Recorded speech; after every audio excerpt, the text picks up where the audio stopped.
Hey everyone, welcome to Catharine's Creatures. This is a series where I get to talk a little bit about and touch base upon various mythological creatures, beast beings, and the like pulled from lore worldwide. And I always like to preface by saying that I am not a linguist, so if I mispronounce anything, I do apologize in advance. Today I wanted to talk about the Aloja, and essentially this is a water-based entity, creature, from Catalan mythology, and Catalan is a language that stems from several different populations of eastern Spain, and that is Catalonia, the Balearic Islands, hopefully I pronounced that correctly, and the Valesian community, again, all of eastern Spain.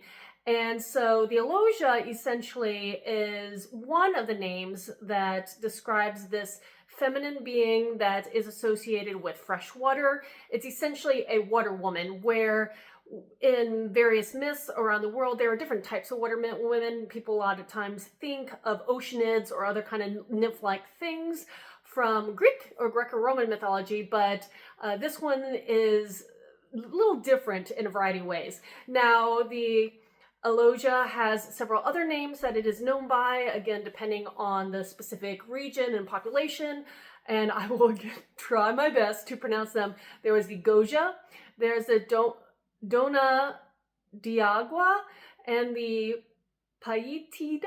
Oh my goodness, I am so sorry for messing them up. I'll write them all down below. But the Aloja, essentially, like I said, is a water woman. And they are thought to be able to have the ability to turn into water-based black birds.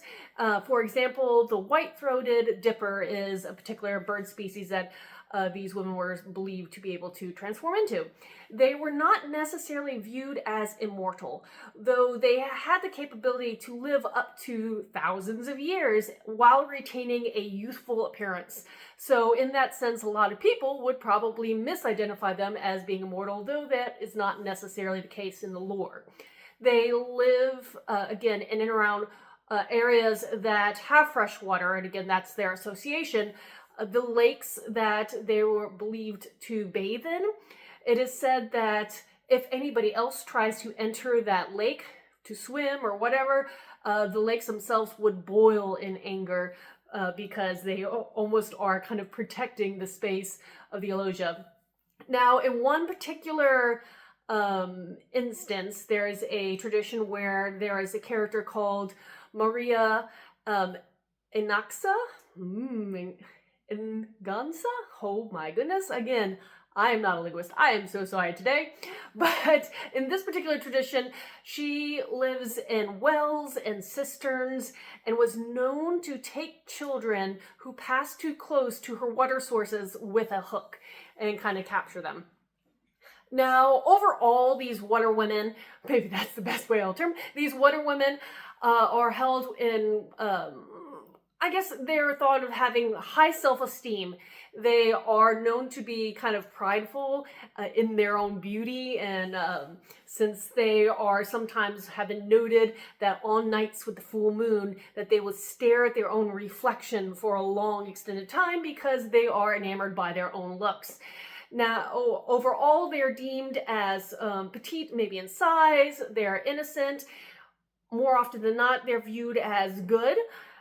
In the sense that they bring wealth and well-being to those around them. They often symbolize fertility and life-giving virtues. So again, this very positive vibe. Certain descriptions of them, a little more so than being a female water spirit, is that they could have gold, shimmering gold, or red hair. Their eye colors were that of emeralds or very deep striking blue. And again, they're supposed to be very beautiful. They wear fine attire and clothes. And because of all this, as I said before, they are known to kind of love their own beauty.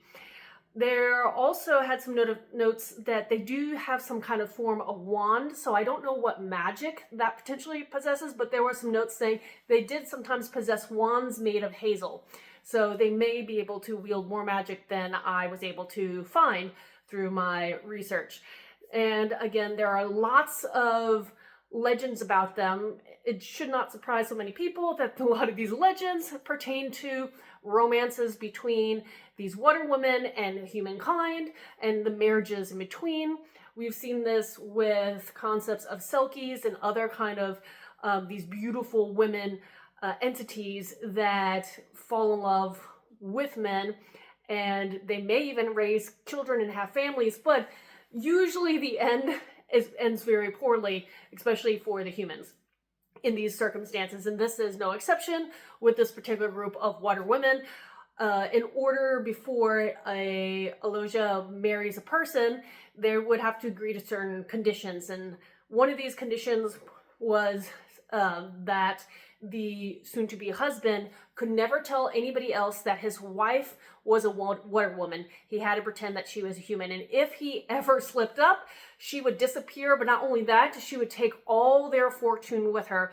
Yet, it was always said that in the circumstances where these water women left because of this broken contract, so to speak, they would still find ways to secretly come and brush their children's hair and dress their children in the morning every day.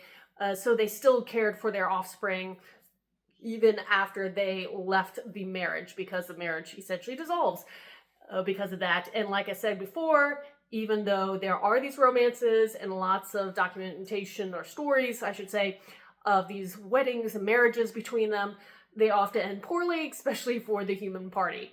So if you have questions about this or anything else, please post them in the comments below or reach out to me on any of my social media. And until next time, everyone, Skål.